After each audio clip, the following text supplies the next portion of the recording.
confirmed the news in a Facebook post on Wednesday. Egano collapsed while waiting for the result of his fight and fell into coma for several days. His mother, Annabelle, said she could not accept or still could not accept her son's sudden death. Sabi ko, bakit siya pang ginuha? Kasi ang bait ng anak ko, sir. Pag galing sa training, ako na yung lahat ng gawin sa bahay. Mabait, masunurin, walang kaaway. Mahirap talaga, sir. Hindi ko matanggap. Alam ko buhay yung anak ko, pero wala na akong magawa. Ang hirap, sir. Ang hirap na iwanan ka ng anak mo na mababait pa naman. Wala namang bisyo.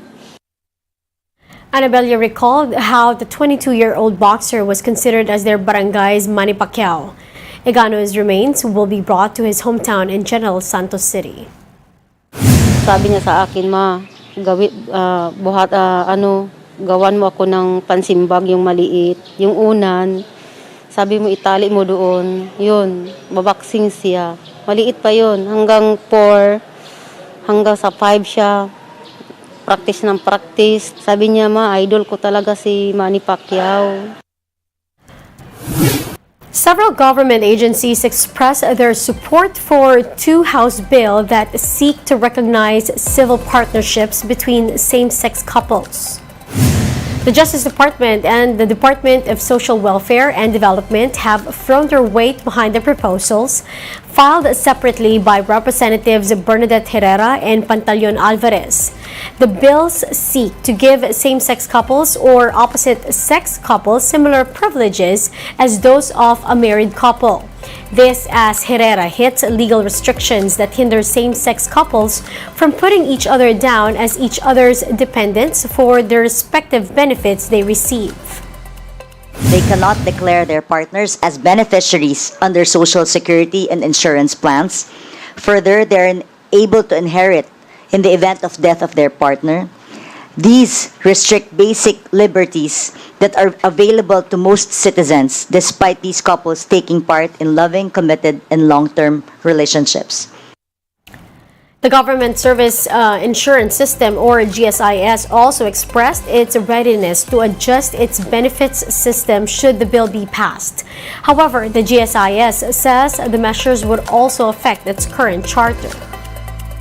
GSIS shall restructure, if passed into law, its benefit system to accommodate parties to civil partnership and their corresponding dependents. However, briefly, there could conceivably situations wherein claimant partner of a deceased GSIS member may be able to continue collecting the survivorship pension even if the claimant partner enters to a new civil partnership with another member or pensioner. Meanwhile, agricultural production saw a surprise 2.1% growth in the first quarter. PSA data showed that the value of production in agriculture and fisheries at constant 2018 prices expanded to over 428 billion pesos from January to March. This was a turnaround from the 0.3% decline in the same period last year and the 1% contraction in the fourth quarter of 2022. The PSA attributes the first quarter growth to annual increases in the value of production of crops, livestock, poultry, and fisheries. Analysts earlier expected flat agricultural output for the first 3 months of the year. Meanwhile, net foreign direct investments climbed to its highest level in 14 months. The BSP reports that FDI net inflows rose 13% in February to over $1 billion, the highest since December 2021.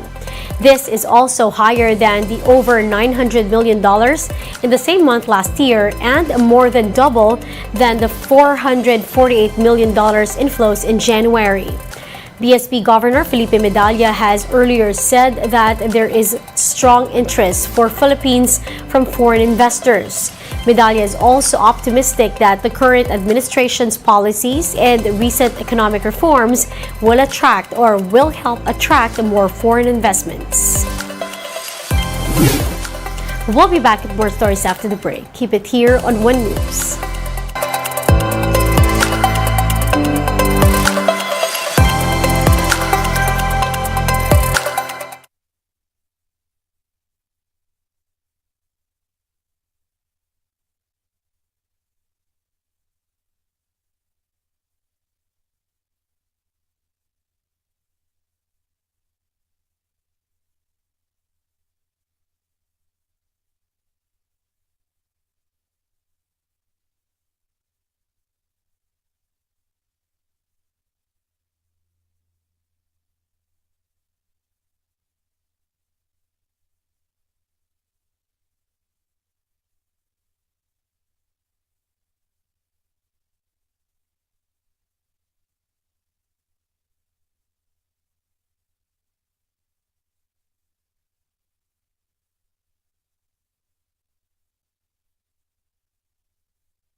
You're still watching One News Now. I'm Riza Diaz. President Bongbong Marcos encourages ASEAN member states to support small businesses and business owners. Speaking to the ASEAN Business Advisory Council, Marcos underscored the crucial role of the informal business sector to all countries. These so-called nano-businesses include home-based businesses, makeup artists, vulcanizers, vendors, and writers, among others.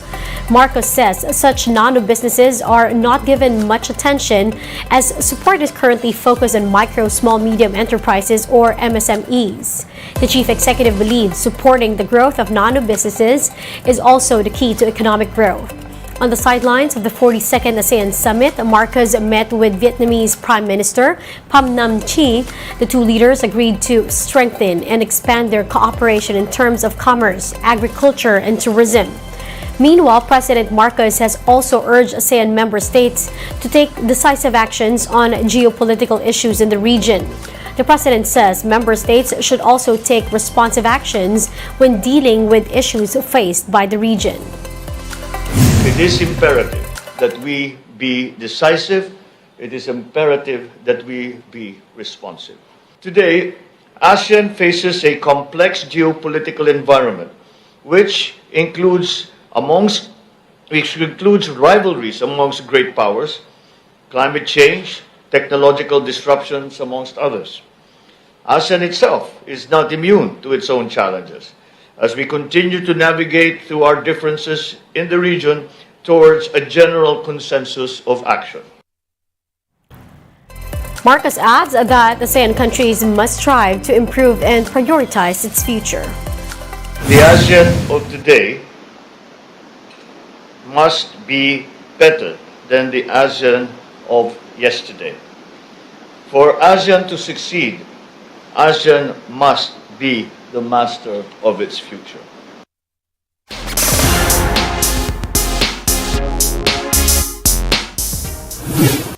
Filipino athletes continue to capture medals for the Philippines at the 32nd Southeast Asian Games. Gilas Pilipinas women opened their repeat bid with a 114-54 win over host country Cambodia. The Philippines is next scheduled to clash with Singapore later today. Nesty Petesio and her brother Norlan punched tickets to their respective final matches. Nesty outshone Cambodia in women's featherweight class. Joseph Arcilla made history as he brings home the country's first ever gold in men's soft tennis singles. Seawolves Valorant team bagged a bronze medal after sweeping Vietnam with ease in the medal match. As of 8 in the morning, the Philippines is on the 6th spot in the SEA Games medal tally. Vietnam is leading with 49 gold medals, followed by Cambodia, Thailand, Indonesia, and Singapore. And that's it for this hour. I'm Riza Diaz. Join us again at 11:15 in the morning. We are One News, all sides, all the time.